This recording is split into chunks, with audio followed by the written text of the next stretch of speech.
Well, the farm here at Rowanston consists of 2 farms and a sort of ring fence. In the low ground we're farming about 400 acres.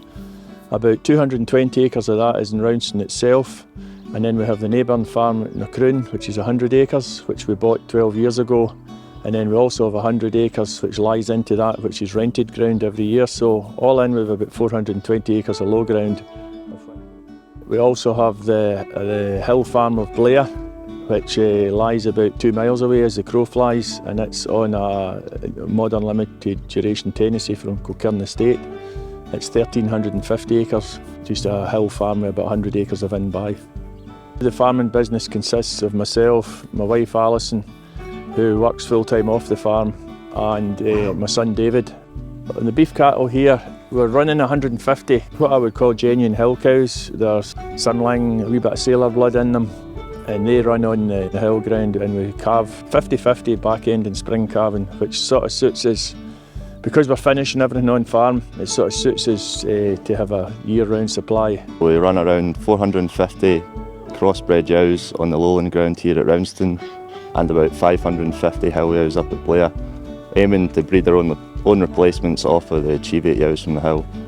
The aim at the end of the day is to produce a quality finished lamb off the lowland ewes and the finished weather lamb off the hill ewes at Blair. We lamb mostly in April, with a few early ewes lambing in the beginning of February. Start selling lambs from June onwards, and then most of the hill lambs are finished in the new year on turnips and homegrown oats. So the aim is to produce a finished lamb as efficiently as we can, using the inputs we can grow here at the farm, making the most out of the grass and the oats and the swedes that we can grow here. Our aim is to try and sell cattle every week of the year. Generally we sell 5 cattle to Highland Meats every week at Saltcoats, and we'll take some of the better sort of butchers type heifers into the live market, and we aim to have probably 3 every second week. Over and above our own cattle, we're buying about 200 to 250 store cattle in every year as well. Some yearlings and some bigger cattle just for short-term finishing. We market our lambs through Ayrshire County Lamb, aiming to draw the lambs on farm around 44 kilos, 42 to 44 kilos depending on the time of year, aiming for that 21 to 22 kilo carcass. We're growing about 100 acres of crops, all for livestock feed. Generally spring barley, and when we reseed we generally put it under spring wheat and wholecrop it. But we also grow some spring oats for sheep feed, and we grow swedes and fodder beet for overwintering the ewes on, and swedes for finishing lambs and hogs. We applied to be a monitor farmer. To be perfectly honest, we were actually approached by a previous monitor farmer and another couple of farmers in the locality when it was made public that they were looking for somebody in this area. And it was suggested that we should maybe think about it, because we've got quite a lot of enterprises going on here between the cattle, the sheep and the cropping. And they thought there would be quite a lot of things we could look at. Also, because we've just split the business up and we've got the challenges of having to borrow quite a bit of money to take the business forward and get to where we are. When I left the school, I actually went off the farm and got myself a degree in a business discipline, but I was always keen to farm. It was always something that I wanted to do, and I felt with the Monitor Farm programme it would be a good way to put some of those things I learnt off the farm into practice, and demonstrate that farming it is quite a complex discipline as well, and you need to be switched on to new ideas. And I think we probably have to look at the new technologies coming forward.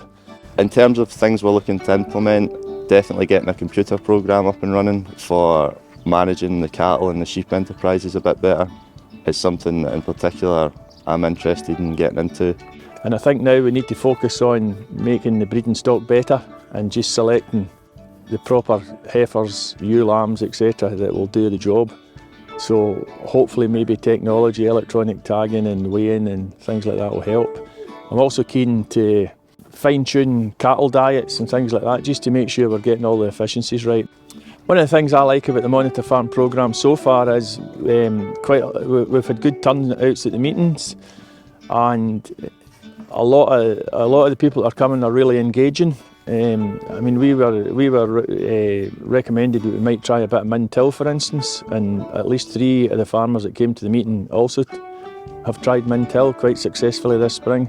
it's amazing the things you can pick up, even if it's just one or two things, going to a meeting that you can bring home and tell mum and dad, or try and convince them that, you know, just the way things have always been done isn't the way things always have to be done. The last meeting we had a field of red clover. We'd had it before the Monitor Farm programme started. We'd grown red clover before, and that created a lot of interest. And I know for a fact that quite a lot of people are going to try and put in a red clover lay now. So I think it's great to see other people getting involved and just putting ideas out there and thrashing them about. I'm very optimistic about the future of farming. I think there's a lot of opportunities out there for young people if they're willing to work hard and be adaptable, and it's a great way of life as well. So.